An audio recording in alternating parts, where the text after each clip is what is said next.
Paz do Senhor Jesus. Abra, por favor, a sua Bíblia comigo. Apocalipse, capítulo de número 3. Apocalipse, capítulo de número 3. Versículo de número 11. Eis que em breve venho. Guarda o que tu tens, para que ninguém tome a tua coroa. Amém? Muito obrigado. Assentai-vos, por favor. Irmãos, esse tema me marca, impacta minha alma, porque me ensina o valor de se guardar. Guardar na Bíblia tem alguns significados que pode fugir da compreensão de alguns, devido às atualizações de vocabulários ou expressões culturais, até porque a Bíblia não é um livro de agora, é eterno, mas teve um contexto cultural para ser escrito. Então, guardar na Bíblia tem o sentido de esconder, valorizar, não esquecer, dar valor, esconder, proteger, não esquecer. João está numa ilha chamada Patmos, a ilha de Patmos, situada no mar Egeu, isolado de tudo e de todos, trabalhando numa situação complicada entre os mineiros, Minas. Naquele lugar difícil para onde eram enviados os homens que desagradavam o império, está um homem de Deus. E ali ele tem acesso aos céus, porque o imperador o afasta da igreja, devido à sua influência apostólica. Ele esteve frente a frente com Jesus. Ele andou com Jesus. Ele tocou em Jesus. Então esse homem tinha muitas experiências que, quando compartilhadas, firmavam a fé dos cristãos. Mas Domiciano se autodiviniza, se declara Senhor, Deus, querendo ser adorado. E João ensinou a igreja a não se prostrar diante de outro a não ser Jesus. Como os irmãos sabem, o pecado do líder é o líder dos pecados, e o bom comportamento de um líder é o líder de outros comportamentos. Então eles quiseram impedir a devoção da igreja a Cristo, prendendo João, calando João, porque a cidade de Éfeso estava sendo impactada pela mensagem apostólica de João e pela mensagem madura de João. Então eles disseram: tiremos João da cidade e coloquemos João numa ilha. E enquanto João está ali isolado de tudo e todos, Jesus aparece a ele. E enquanto o império dizia: calamos a voz do pregador, o céu disse: eu usarei os olhos e as mãos do pregador. Porque enquanto ele está na ilha, Jesus lhe disse: o que vês? escreve. Então, silenciaram a voz com a distância, mas as mãos de João ainda podem escrever. E os olhos de João, eu estou ficando sem retorno aqui, se puder me ajudar. Os olhos de João conseguiram ver, e as mãos de João conseguiram escrever o que até hoje nos edifica, o que até hoje nos ensina. E Deus, através de João, tem uma mensagem para cada igreja, em cada lugar, em cada cidade. Para cada igreja, conforme sua necessidade, Jesus envia uma palavra, conforme as características culturais daquele ambiente. Jesus enviou, obrigado, o som agora está bom. Jesus enviou uma palavra.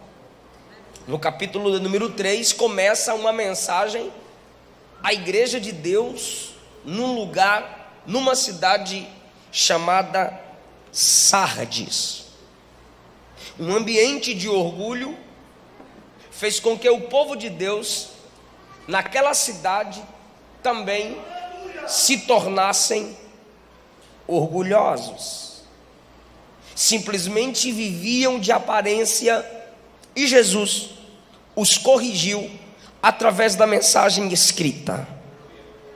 A partir do versículo de número 7, a palavra é direcionada à igreja de Deus em Filadélfia, onde esta cidade tem um bonito nome por causa do imperador que dedica essa cidade, o nome dessa cidade, ao seu irmão. Que Filadélfia vem de fraternidade e irmandade.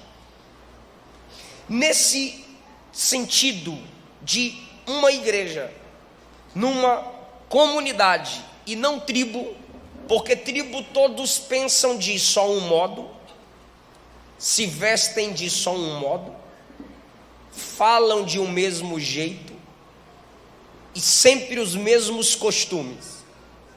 Comunidade é um povo que sabe viver entre os diferentes. Então a igreja começa e continua assim. Pessoas diferentes que conseguem se entender, apesar das diferenças raciais, culturais e de origem. Essa igreja tem a base da comunhão.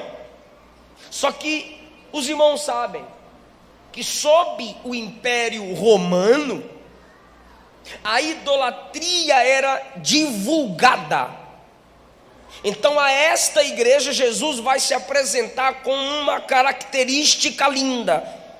Ele diz no versículo 7, quem está escrevendo aqui, a esta igreja, onde costumeiramente tudo é fraternidade, tudo é comum, por causa da irmandade, tem um que é diferente, tem um que está acima de tudo que vocês conhecem e concordam. E quem é ele? Jesus. Ele diz no versículo 7, estas coisas diz aquele que é santo.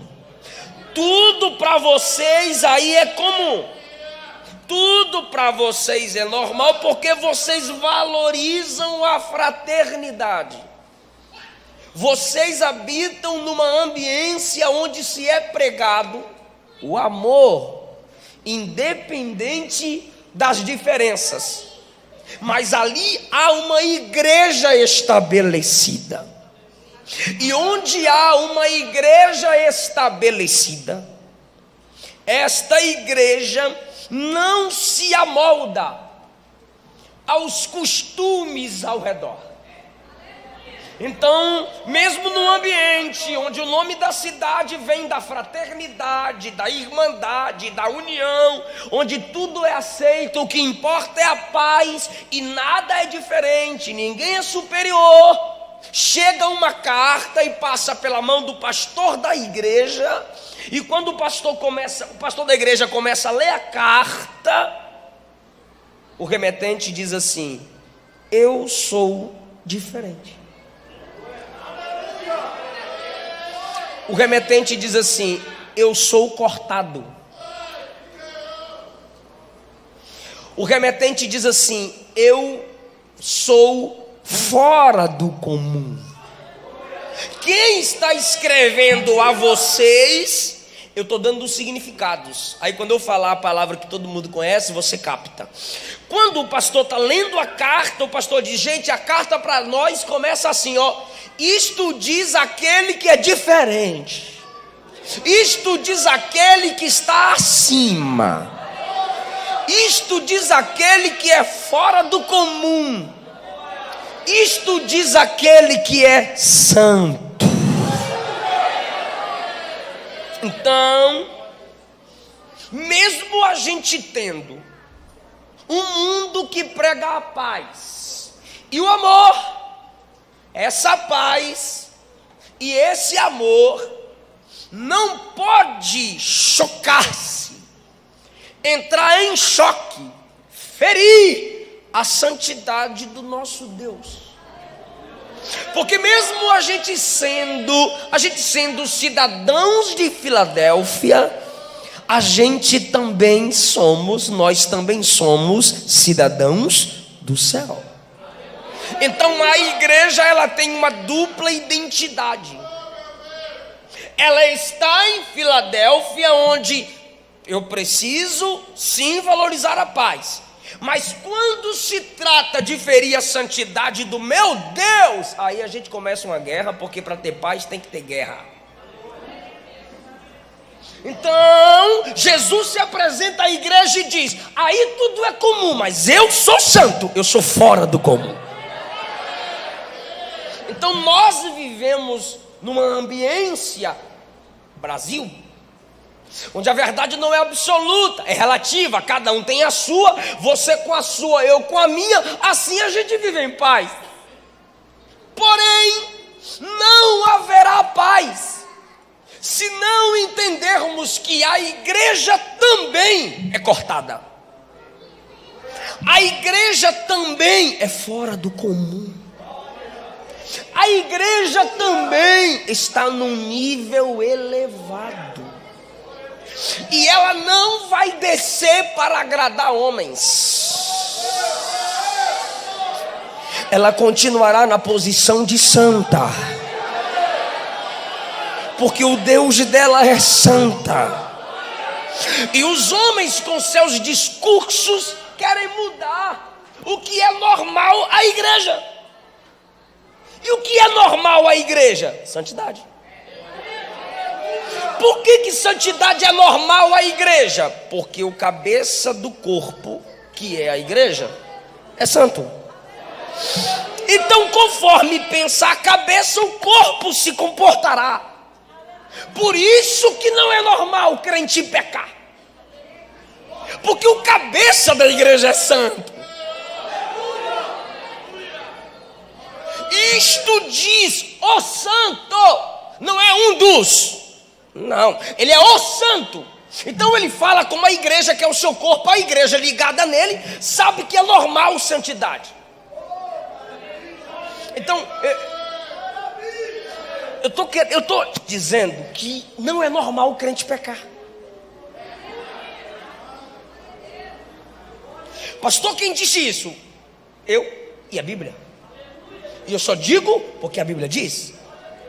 Se a nossa fonte, cabeça, é santa, como deve ser o corpo?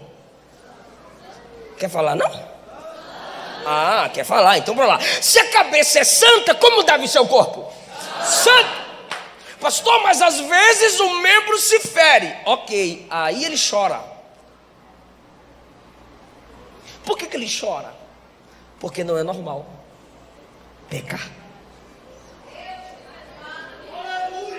Por que confessa? Por que se entristece? Por que pede para Deus não desistir dele? Porque não é normal pecar. Então, para o ímpio é normal pecar. Não se assuste com a violência entre os ímpios. É normal, é a natureza deles. Não se assuste com a imoralidade entre os ímpios. É normal, é a natureza deles. Agora você quer saber por quê? Principalmente na mídia.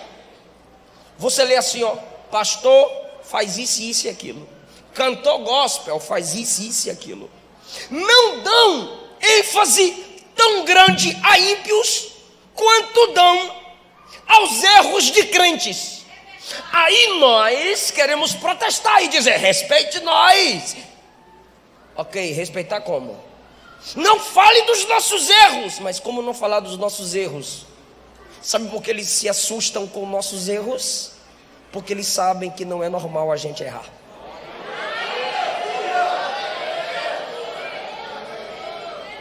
O mundo sabe que crente não xinga.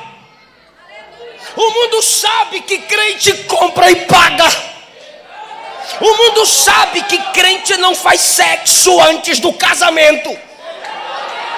O mundo sabe que crente não bebe. O mundo sabe que crente não usa droga. O mundo sabe que moça crente veste roupa de crente. O mundo sabe que rapaz crente se veste como homem.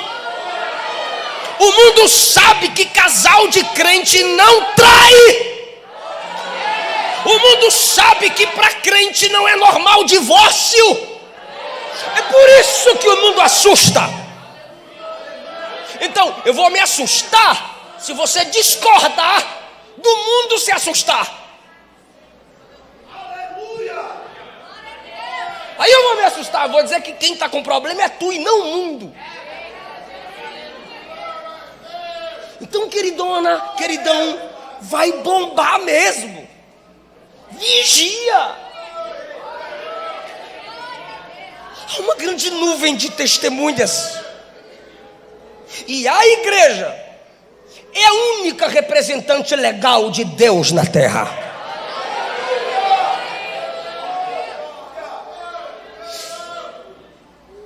Estas coisas diz aquele que é santo e que é verdadeiro. Ou seja, não há outro como eu.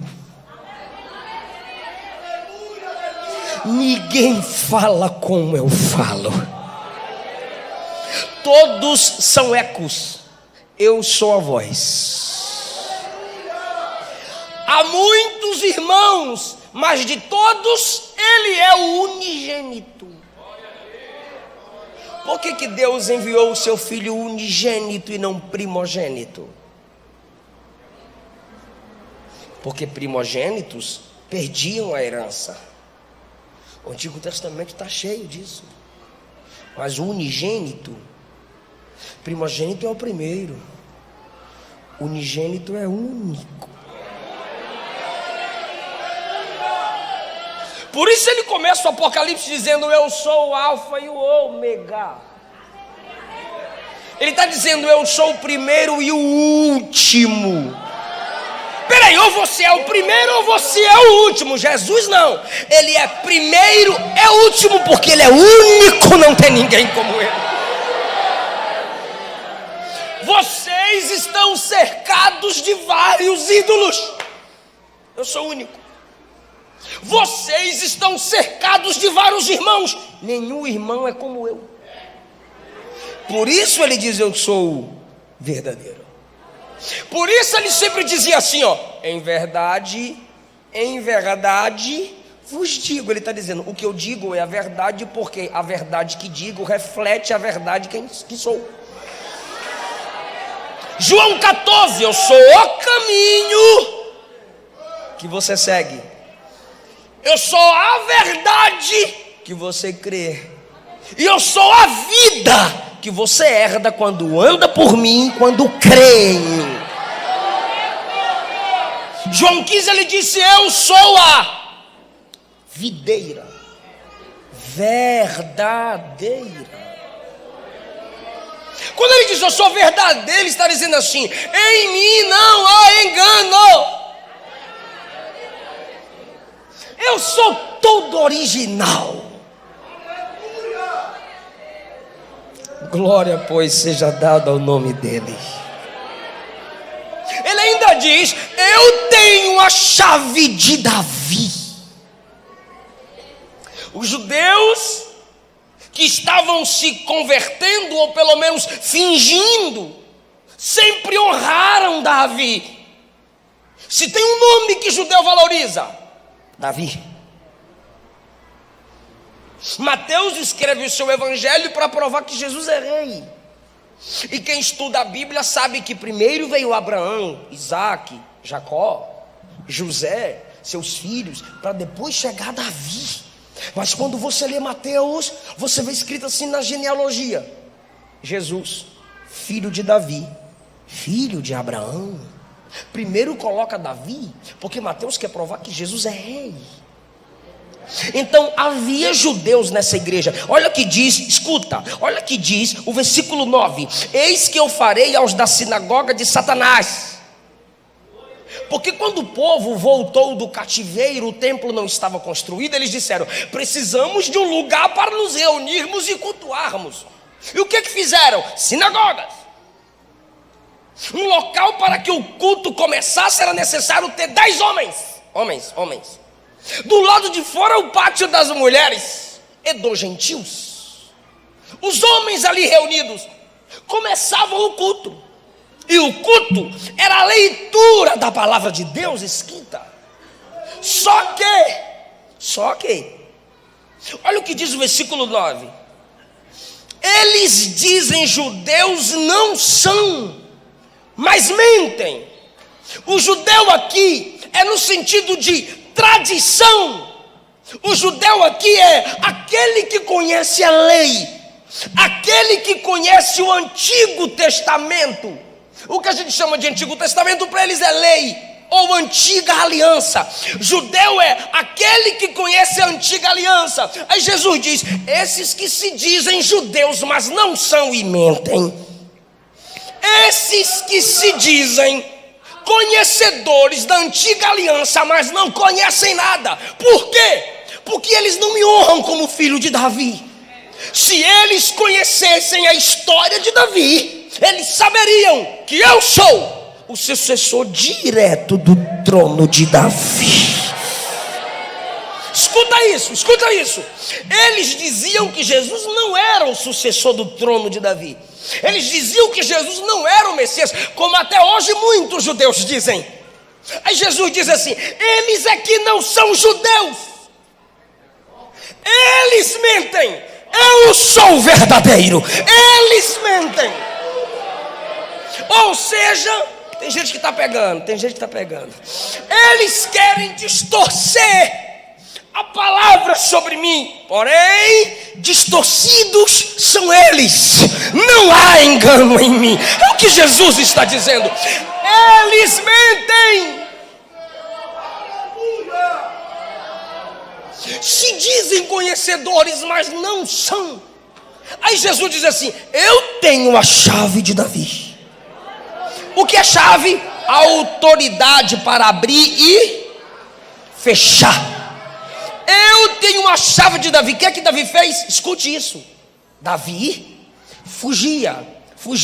E por onde Davi fugia, ele ia conquistando territórios. Por isso que nenhum exército nunca venceu Davi. Pergunta para mim por quê? Porque Davi conhecia qualquer buraco que o inimigo poderia se esconder. Então quando o inimigo pensava: vou me esconder aqui, Davi diz: o caminho que ele está tomando, ele vai se esconder em tal lugar, manda exército para lá. Pronto. Ninguém fugia de Davi. Então Davi era conquistador de territórios.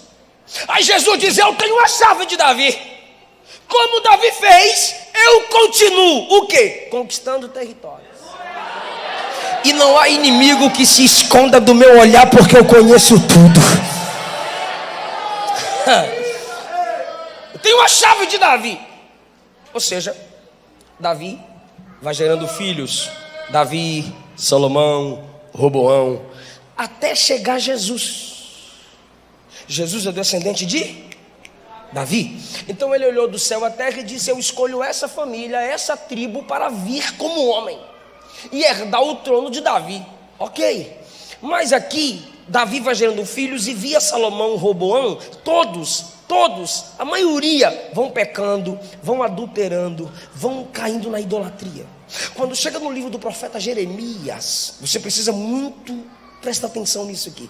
Quando chega no livro do profeta Jeremias, o profeta olha para o rei Jeoiaquim e diz assim: na sua descendência não haverá mais rei, porque a sua descendência a partir de agora é amaldiçoada. Aí quando você estuda a genealogia de Maria e a genealogia de José, que está em Mateus 1 e em Lucas, você percebe que a genealogia em Lucas é de baixo para cima, e de Mateus é de cima para baixo, e na genealogia de José está Jeoiaquim. Então em Jeoiaquim houve a maldição. Só os jovens, moças e rapazes que estão entendendo a palavra, digam amém. Então, na genealogia de José está Jeoiaquim. Então, José também é descendente de Davi. Então, via Davi, vem Salomão, vem Roboão, vem os filhos de Davi aqui reinando. Quando chega em Jeoiaquim no tempo de Jeremias, há uma palavra de maldição lançada: na sua descendência ninguém assumirá um trono. Aí chega em José. É por isso que Jesus não nasce da relação sexual entre Maria e José, porque José está debaixo de maldição. E a maldição foi: na sua descendência não haverá rei, na sua descendência ninguém assumirá o trono. Mas a profecia é que Jesus seria o filho de Davi. E por que quando chega em Jeoiaquim tem essa maldição? Aí Jesus vem, mas não nasce da concepção natural entre um homem e uma mulher, senão Jesus também nasceria debaixo de maldição. Só que enquanto o diabo e todo mundo olha Jesus vindo por Salomão, Roboão, Jeoiaquim a José, não vai ter como crer que ele tem a chave de Davi. Por quê? Porque ele não é santo? E essa genealogia está toda suja e amaldiçoada. Aí ele não nasce da relação entre José e Maria. Só que Maria também é descendente de Davi. E Maria não vem nessa genealogia aqui de cima. Maria vem por outro filho de Davi, Natã. E Natã não foi rei. Ninguém ligava para Natã. Sabe o patinho feio? Tipo, aqui está Salomão e aqui está Natã. Salomão tomava iogurte. E Natã bebe café. Salomão dá noninho. E Natã, caldo de cana. Vou machucar uns goianos aqui.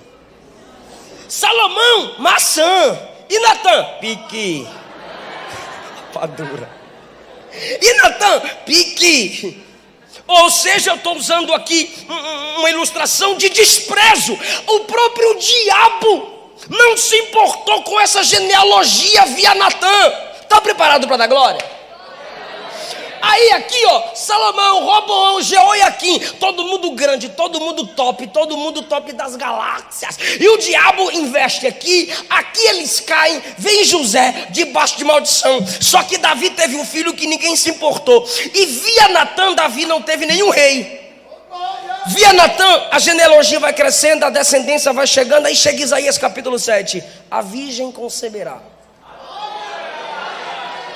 e dará à luz a um filho, e o nome dele é Emanuel.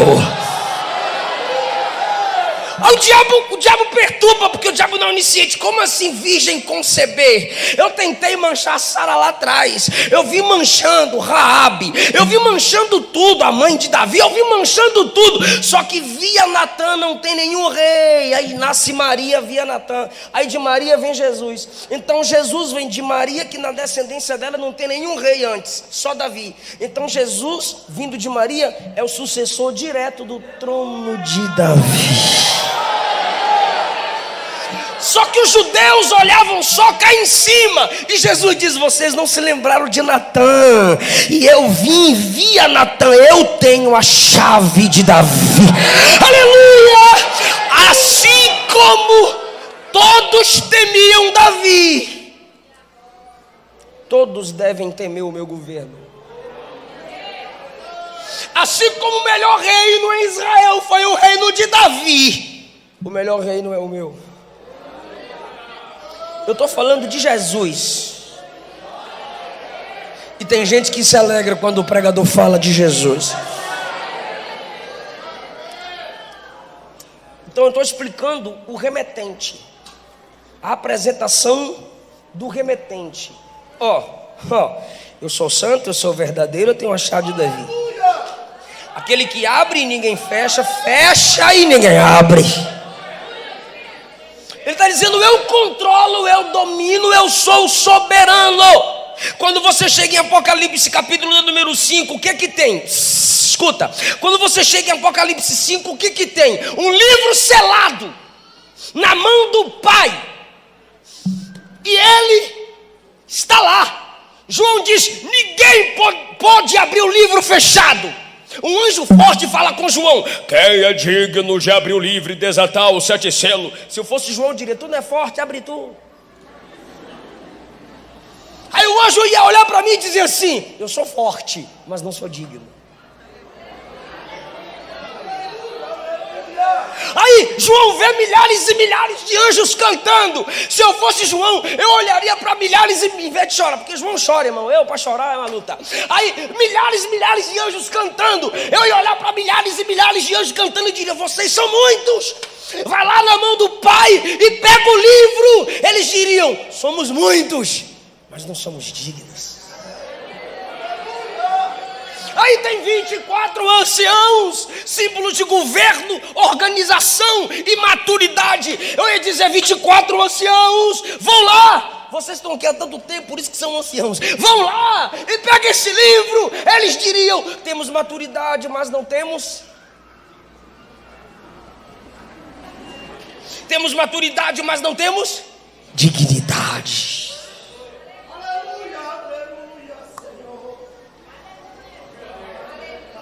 Aí João diz: já que aqui tem força, tem quantidade, tem maturidade, mas não tem dignidade, pior eu vou chorar. Aí enquanto João chora,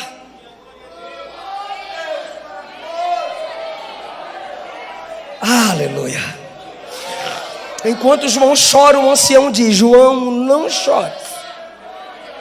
Eis aqui, chegou o leão de Judá, a raiz de Jessé. Quem é Jessé? Pai de Davi, o descendente de Davi, que venceu. Não adianta ser forte, tem que ser vencedor. Não adianta ter quantidade, tem que ser vencedor. Não adianta ter maturidade, tem que ser vencedor. E no reino de Deus, vencer gera dignidade. Que venceu para abrir o livro. Opa, eu sou aquele que tem a chave de Davi, que abre o que ninguém fecha, mas também abre o que está fechado. E de repente João olhou e viu um cordeiro no trono. E ele diz que o cordeiro se levantou, que é Jesus, pegou o livro e abriu selo por selo, dizendo: eu controlo a história. Quando você chega em Apocalipse capítulo 20, Apocalipse capítulo 20, está escrito assim: e vi um anjo descer do céu, tendo a chave do abismo e uma grande corrente na sua mão. E ele prendeu o dragão, a antiga serpente, que é o diabo e Satanás. Um anjo sem nome vai prender o anjo caído, que tem 2 nomes, diabo e Satanás. E o prendeu por 1000 anos, 3, e o lançou no abismo, e ali fechou, o trancou, o encerrou, e pôs sobre ele um selo, para que não mais enganasse as nações, para que se cumprisse 1000 anos, e após isso ele será solto, mas não antes disso. Porque quando ele fecha,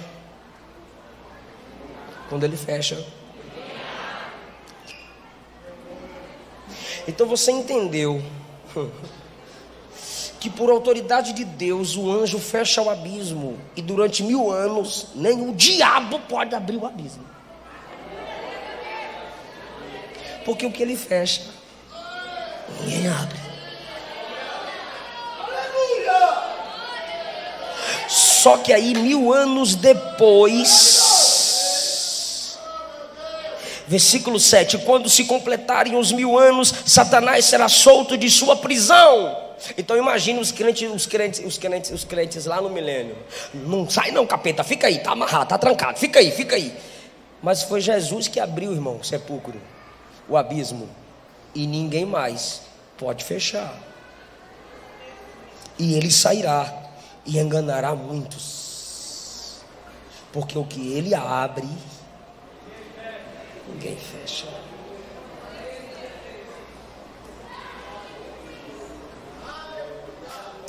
E quando você chega em Apocalipse capítulo de número 21, olha que diz o versículo de número 25, falando da Nova Jerusalém, que a gente vai para lá e vai descer nela para mandar em tudo aqui na terra. Versículo 25: e os seus portões nunca se fecharão. Diga nunca. Porque o que ele abre, não, agora eu falo e tu responde. O que ele abre, nunca se fecharão. Porque o que ele abre, ninguém fecha. Mas ele também fecha, e ninguém. Está aqui no versículo 27 do capítulo 21. E nessa cidade não entrará nada que a contamine, nem aquele que pratique a abominação ou acredite nas mentiras, mas só vai entrar lá os que estão inscritos no livro da vida do Cordeiro. É esse Deus aqui que está se apresentando à igreja em Filadélfia. Quando você chega em Atos capítulo 15, ali chegando no 16, Paulo tenta pregar em alguns lugares, e o Espírito de Jesus disse: não vai não. Mas eu sou pregador, mas não vai não. Mas eu quero ganhar almas, mas não vai não. Porque quando ele fecha, ninguém abre. De repente ele tem uma visão, alguém dizendo assim: passa a Macedônia e nos ajuda. Ele diz: ó, Deus mandou nós ir para a Macedônia. Quando ele chega na Macedônia, ele procura um lugar reservado para orar. E onde ele vai orar? Na beira do rio. Quando ele chega na beira do rio para orar, quem é que está lá? Mulheres. Porque quando se trata de culto, mulher ganha dos homens, não tem jeito. Quando ele chega lá, as mulheres já estão lá. Aí diz a Bíblia: enquanto Paulo pregava, Deus abriu.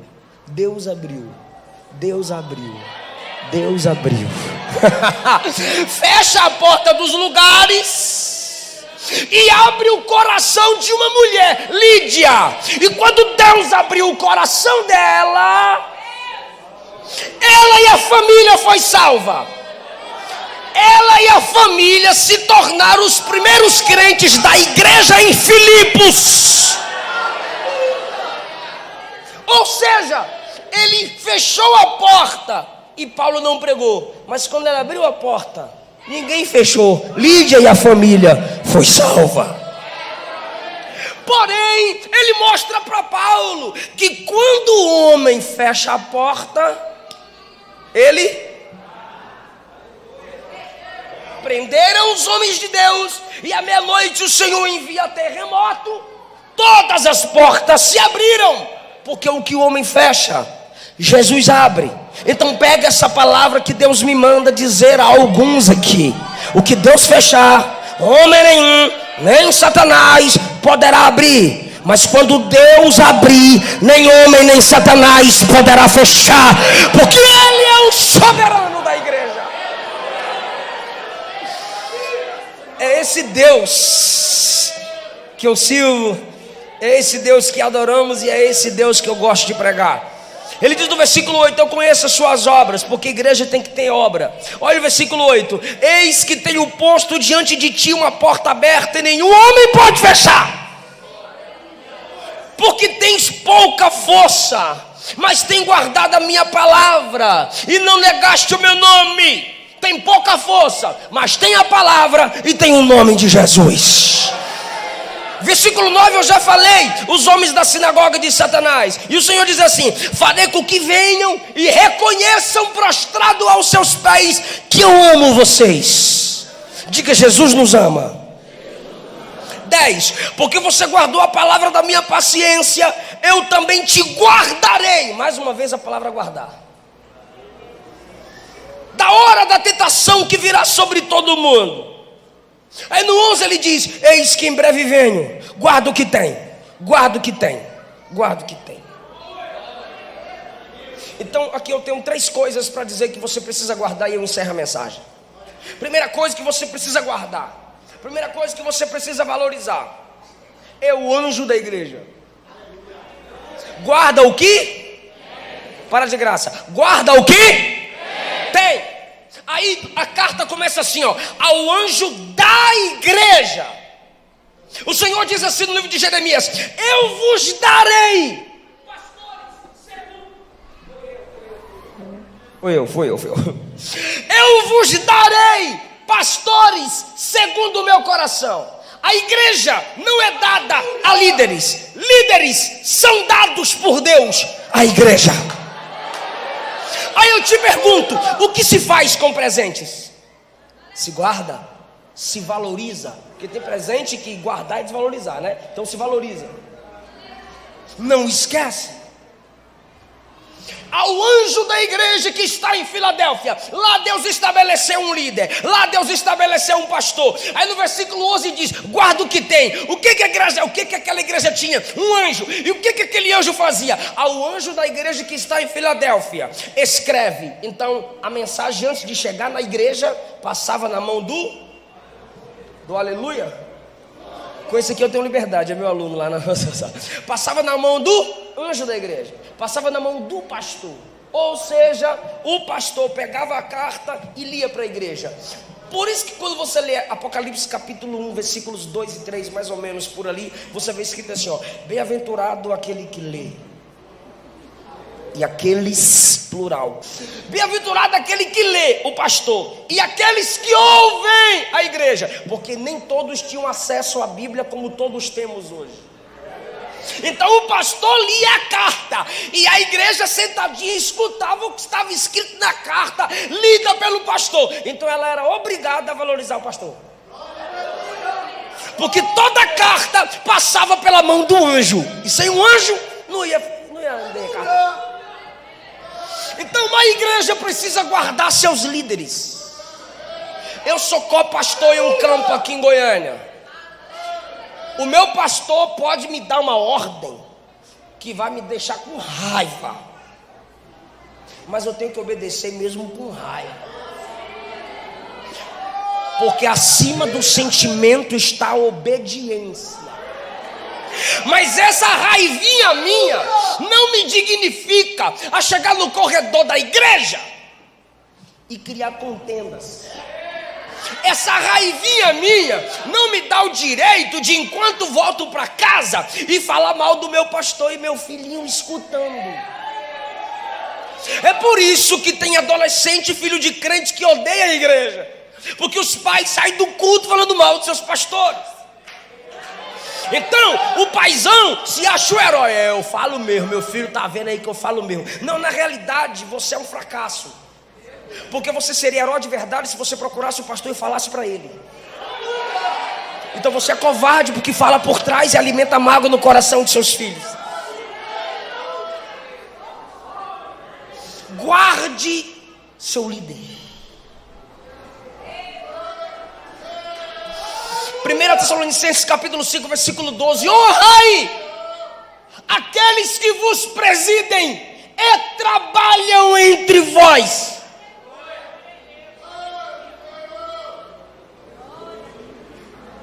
Pastor, para Deus todo mundo é igual. Entre os iguais Deus tem os primeiros. Hebreus capítulo 13, versículo 7: honrai os vossos pastores que vos pregaram a palavra, imitai-lhes a fé. Hebreus 13:17. Obedecei aos vossos pastores, porque eles se comportam como quem dará conta de vossas almas. E se vocês desobedecerem, eles pastorearão com tristeza no coração, e isso não será benefício para vós.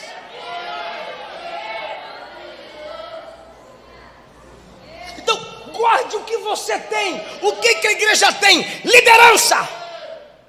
Está na moda esses reformodinhas, esses frustradinhos ministerialmente, esses neocalvinistas, esses fofoquitas de igreja,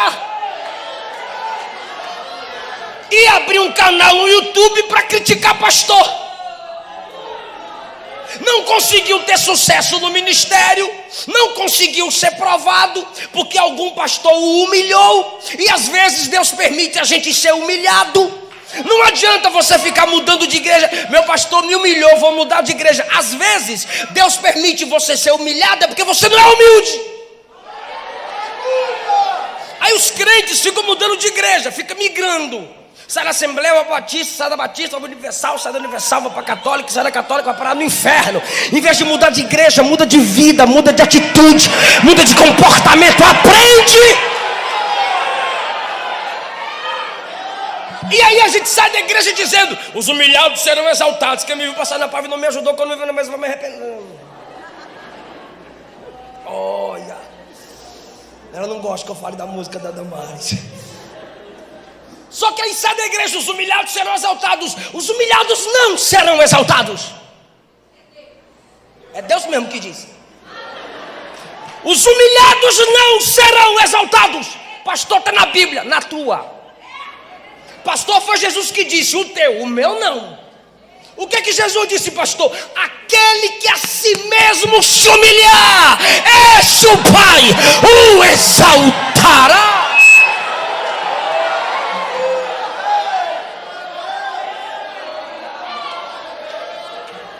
Até agora eu não pedi para tu dar glória a Deus. Se humilha aí e fala: glória a Deus.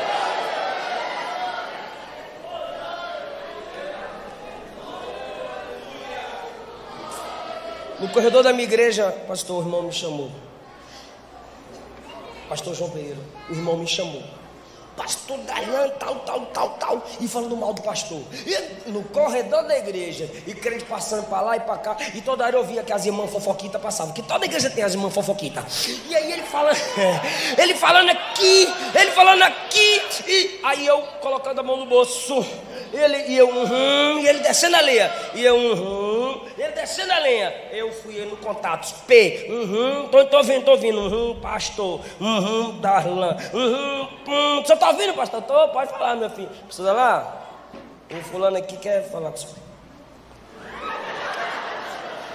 Eu falei: quer? Eu vou passar para ele aqui. Ele confundiu, não é o senhor, não. Nunca mais. Para mim não fala, não. Eu não sei onde eu li isso. Se Pedro fala mal de João, você conhece mais Pedro do que João. Entendeu não, né? Eu também não entendi, vou falar de novo. Vou falar de novo. Aqui é você. Aqui é Pedro. Não, aqui é ele. Aqui é Pedro e tu é João. Amém? Ele, Pedro, João. Se Pedro fala mal de João, para ele está conhecendo mais sobre Pedro do que sobre João.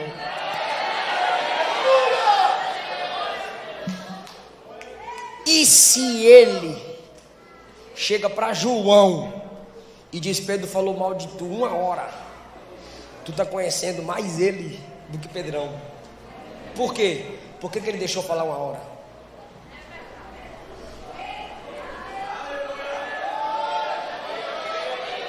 Nem vou pedir para dar glória, né? Ao anjo da igreja que está em Filadélfia, guarda o que tens. Então Filadélfia tinha um pastor, Filadélfia tinha um líder, Filadélfia tinha um anjo. E seu anjo, seu pastor, precisa ser guardado. Segunda coisa que eles deveriam guardar: tu tens pouca. Fala, força. A A força está pouca mesmo, irmão. Tu tens pouca força. Foi o Senhor que disse. Mas está falando para a igreja, pastor, a igreja é forte. Não, ele está dizendo, tu tens pouca força. Claro, Deus está pegando um gancho cultural. Quando Sardes tremia, Filadélfia também tremia muito.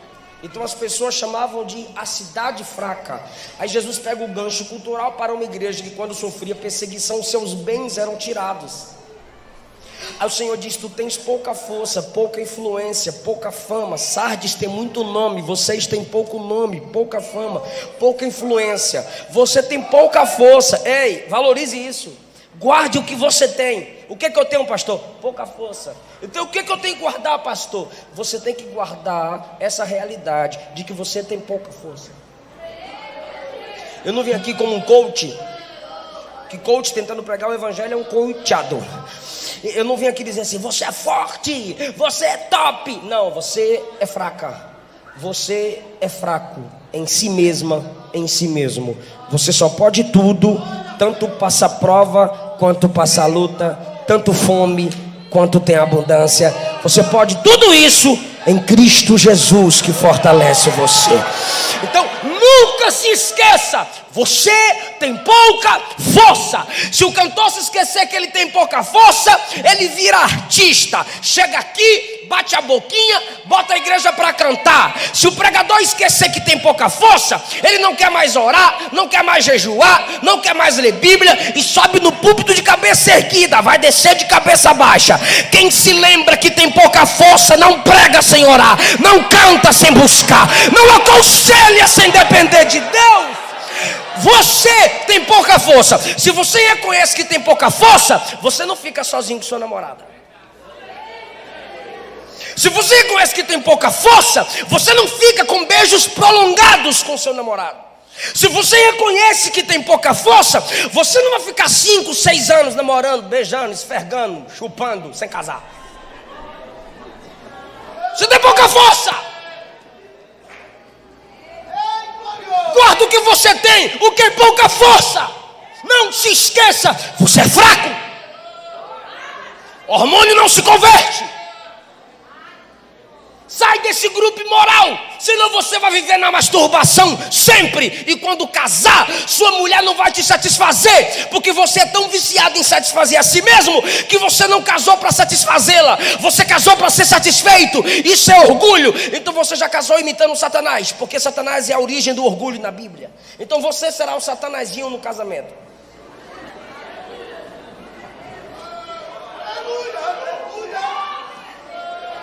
Você tem pouca força, não fique sem congregar.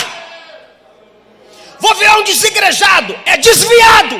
Você não vai aguentar. A Bíblia diz, não deixeis de congregar, mas congreguem para fortalecer uns aos outros. Só tem força quem congrega. Você tem pouca força. Ou seja, o que é ter pouca força, pastor? Reconheça as suas fraquezas. Qual a sua fraqueza? Pastor, eu sou explosivo. Então evita assuntos e pessoas que te estressam.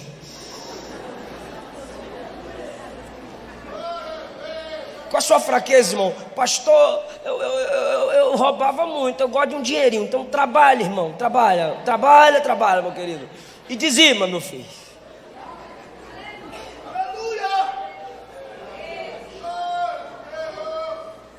Fuja da aparência do mal. O jovem que reconhece que tem pouca força, ele não luta contra o outro para manter a própria santidade. Ele luta contra si para manter a santidade do outro. Você tem pouca força. Davi reconhecia que tinha pouca força. Por isso que você vai ler a Bíblia e você vê escrito assim: oração de Davi. Oração de Davi. Porque Saul perdeu o espírito e continuou reinando. Mesmo sem o espírito, eu já tenho um trono. Davi foi diferente. Quando Davi estava sentindo a ausência de Deus, ele saiu do trono e foi para o jejum e para a oração e clamar pela presença de Deus. Então, se você passa, irmã, se você não tem vontade de orar, eu não estou dizendo que você tem que dizer assim, não. Eu amo orar. Orar é maravilhoso. Não faça isso na minha frente, não, que eu te chamo de mentirosa. Orar é um docinho. Orar, olha, menina, como... Aí os bestarados vão lá pro Facebook, indo orar. Quem te perguntou o que você tem que fazer? Irmão, orar é secreto. Quando fores orar, entra no teu quarto, fecha a porta, ora em secreto. O segredo da oração é a oração em segredo. Agora eu estou dizendo vontade de falar com Deus, sede de Deus. Se você não ora, irmão, o tempo que você não ora é o tempo que você está desviado. Irmão, eu sei por que você não ora. Por quê? Porque você é forte.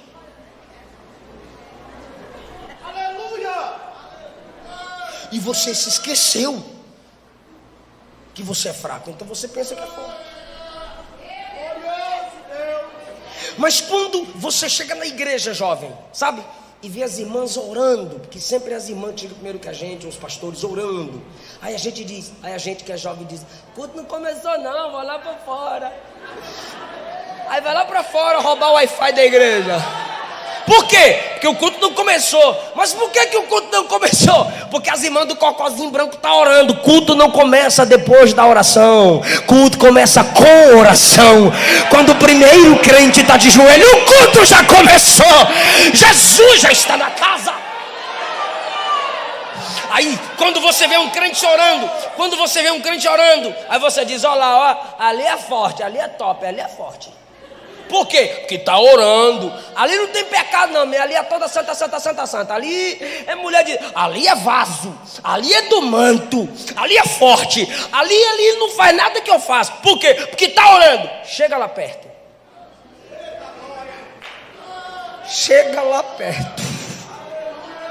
Encosta o ouvido. E você vai ouvir o orante dizer, tem misericórdia de mim. Me sustenta com a sua mão. Eu só estou orando porque eu sei que eu sou fraco. Mas é fraco de joelho vence 1000 demônios de pé. Deus quer o crente de joelhos. Apesar de suas fraquezas, eu sinto a presença de Jesus aqui. Eu sinto Jesus nessa casa. Aleluia. E eu gostaria que você fizesse algo comigo. Segure na mão de uma pessoa. Segure na mão de uma pessoa. E diga assim, ó, pelo poder da oração. Diga, pelo poder da oração. Você vai reconhecer que um crente fraco, fala, irmão, fraco, de joelhos, vence, derrota, humilha, é mais forte do que 1000 demônios de pé. Quem acredita nisso, abre essa boca e dá glória para quem nos... É na oração que você mostra a dependência de Deus.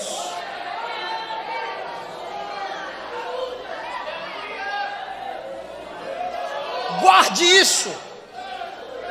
Valorize isso. Eu tenho pouca força.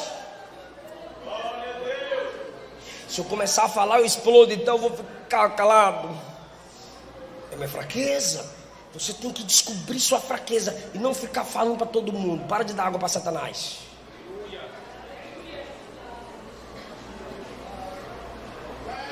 Guarda o que tem, para que ninguém tome o que você ainda terá.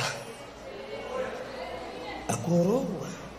Agora, olha só que coisa linda. Isso é para quem já leu, porque eu fui versículo por versículo. Quem estava ligado pega, quem não estava não pega.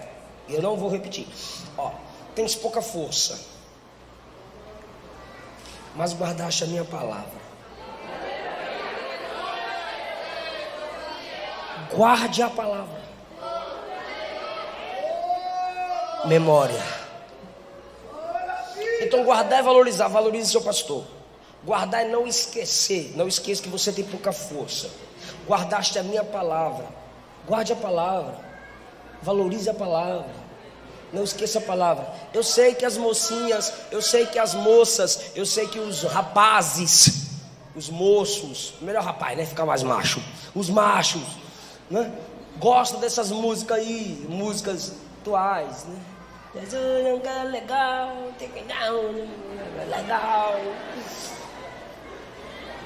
Valorize a palavra. O que essa letra está me dizendo? Pastor, não confunda teologia com poesia. Salmos, Jó, são livros poéticos e ao mesmo tempo teológicos. Crente é cheio do Espírito de Deus e tem o Espírito nele que anseia por Deus. Então só alimenta o Espírito do crente aquilo que honra Deus. Então você tem que olhar para as músicas e valorizar a palavra nas músicas. A Bíblia não diz para onde iremos nós. Não, Pedro disse para quem iremos nós. A Bíblia não disse passares pelo fogo. A Bíblia diz quando passares pelo fogo. A Bíblia não diz que quem tem promessa não morre. A Bíblia diz que muitos, os heróis da fé, morreram sem terem o cumprimento, sem verem de perto o cumprimento da promessa. Porque a promessa em Hebreus 11 não era uma coisa para se ter, era um Cristo para se crer. Cristo era a promessa que eles não viram. Então eles morreram sem alcançar essa promessa. Pelo amor de Deus, você precisa entender que Deus não está precisando de adoração. Me adore, me dê glória para mim, senão eu fico tristinho. Não, irmão, Deus é exaltado sobre tudo. Se você exaltá-lo, Ele é Deus. Se não exaltá-lo, Ele continua sendo Deus. Valorize a palavra nas pregações. Não, valorize a palavra nas pregações. É porque tem pregação que é só ação humana, técnica humana, não tem Bíblia. Se não te alimenta, não escuta, cai fora, dá tchau, bloqueia, cancela a inscrição, pelo amor de Deus. Bíblia! O pregador está pregando, abra a Bíblia então. Irmão, quando você for ouvir o pregador e ele falar assim, ó, segura na mão do irmão, solta o fundo, fecha a Bíblia, coloca no banco, já é uma bestalhada. Mandar fechar a Bíblia? Eu fecho a minha Bíblia se eu quiser. Eu sou bereano. Paulo está pregando, a minha Bíblia está aberta. Aleluia! Eu quero palavra. Irmão, valorize a palavra. Mas você não tem que valorizar só a palavra que ouve. Valorizar a palavra também lê. Está entendendo? Tem que ler. A maioria de nós diz assim: eu tenho a Bíblia, eu tenho no celular. Irmão, mas está dizendo que está lendo na Bíblia aqui, ó. Mas o WhatsApp faz. Aí fecha a Bíblia e vai lá no WhatsApp. Aí bate papo com um, bate papo com o outro. Então a mensagem foi fechada para se ler as mensagens de que não pode mudar a sua vida. Então o Deus que estava próximo de ti, na palavra, pode olhar na Bíblia no seu aplicativo, a Bíblia no seu celular, vai estar lá assim, ó, plano de leitura. Aí você clica no plano de leitura, o Antigo Testamento inteiro em 3 meses, por exemplo, tem lá esse plano de leitura. Aí quando você clica no plano de leitura, de ler o Antigo Testamento em 3 meses, ele vai dizer assim, ó, leia no livro físico. Espera aí, eu tenho um aplicativo, está no meu celular, e o aplicativo está me mandando ler no livro físico, porque o próprio aplicativo reconhece que tu vai ficar curioso com as outras coisas. Então você vai perder o foco. Não vem com essa. Então você precisa ter o livro físico. Ei, coloca como o seu travesseiro. Muitos jovens pedem para mim: pastor, dá dica aí para pregador, pastor, dá dica aí para pregador. A dica que eu posso dar é aquela que eu vivi. Hoje eu tenho 30 anos, eu comecei a pregar a palavra com 5. Tem uma semana que eu perdi minha avó, e minha avó abria a Bíblia para ler comigo. Eu lia, ela lia e eu ia repetindo o que ela lia. Numa certa manhã ela estava lendo Mateus 3, e eu vi uma chave verde que se movia na Bíblia dela. Ainda lembro uma Bíblia preta com zip, e essa parte do zip era vermelho, um tecido vermelho com o zíper no meio. Minha avó nunca leu livro nenhum, a não ser a Bíblia.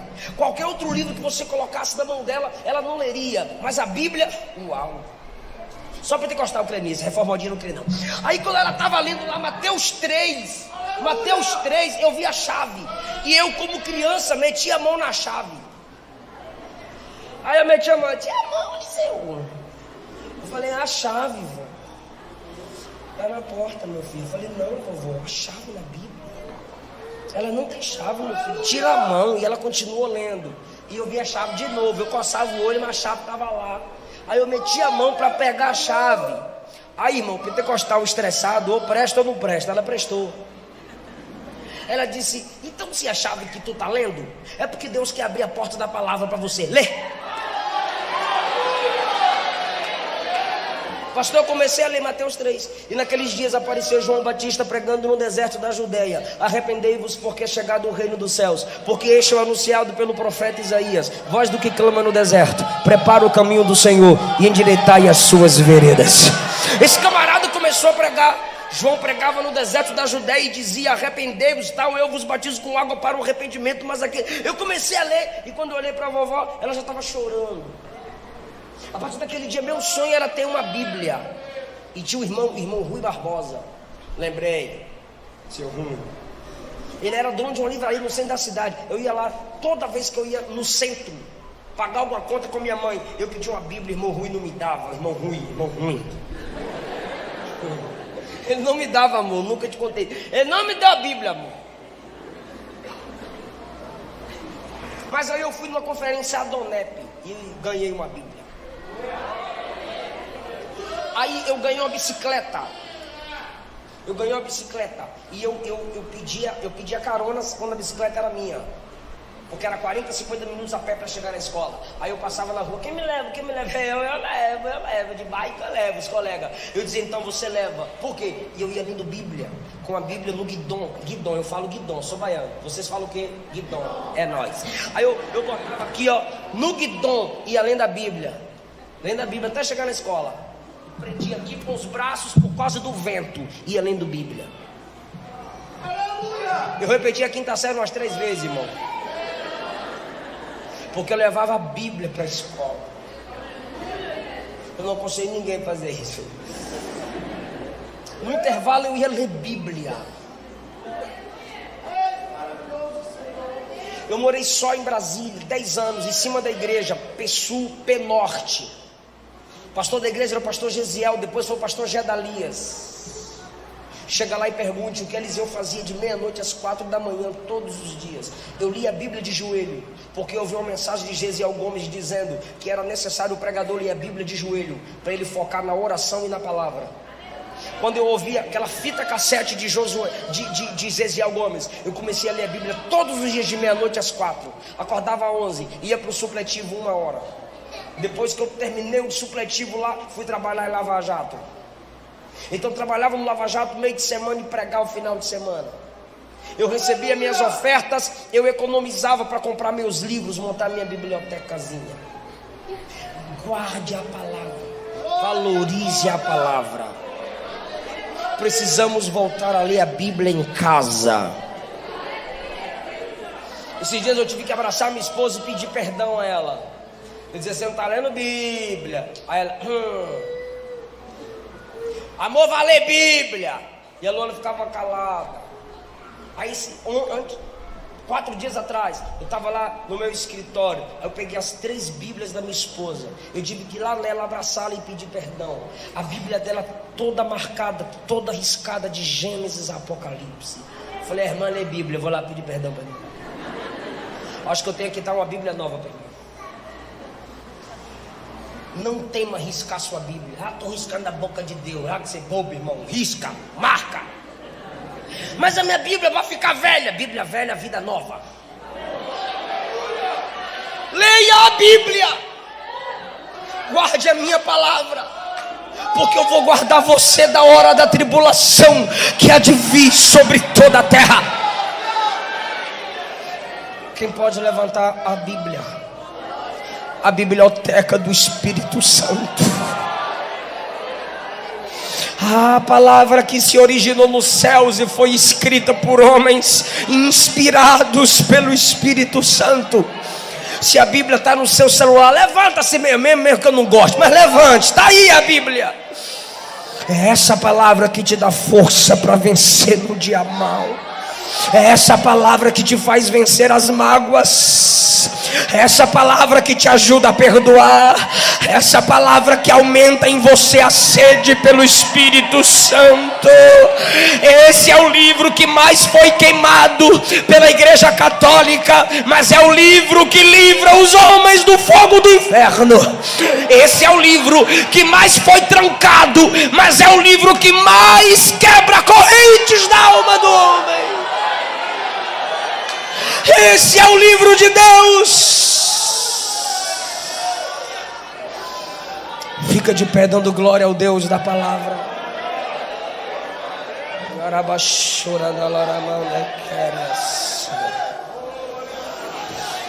Deus vai abrir a porta da palavra para você. Deus vai abrir a porta da palavra para você. Vem cantar aqui, amor.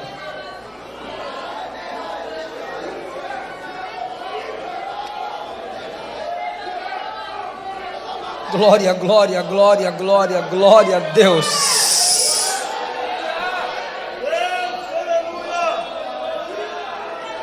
Qual o seu problema? Qual é?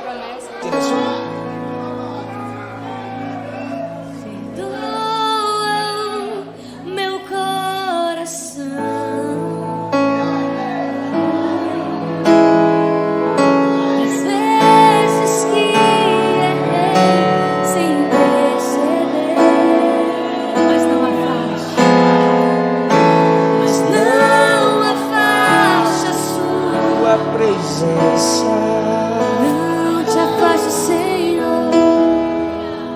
Seus frutos Nos perdoe, Jesus, porque temos desvalorizado o que o Senhor valoriza.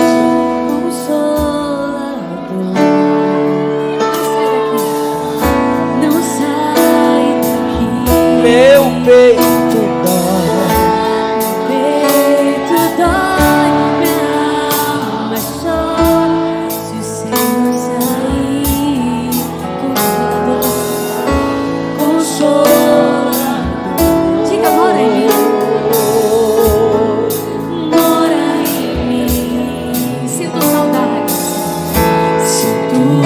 Saudades quando estou longe de ti. Clame. Perdoa. Ele te perdoa das vezes que errei sem perceber.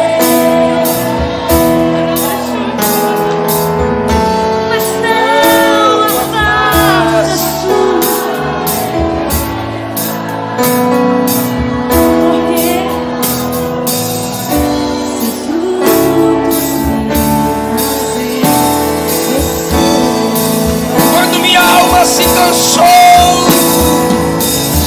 Quando minha alma se cansou, pois minha força pra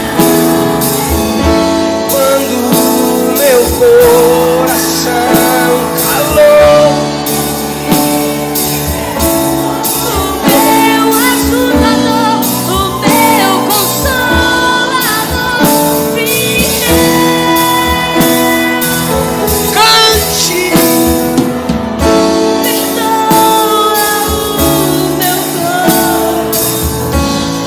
perdoa, Senhor, pela desonra aos nossos líderes, pela desonra à sua palavra, e por às vezes nos esquecermos que temos pouca força. Nos perdoe.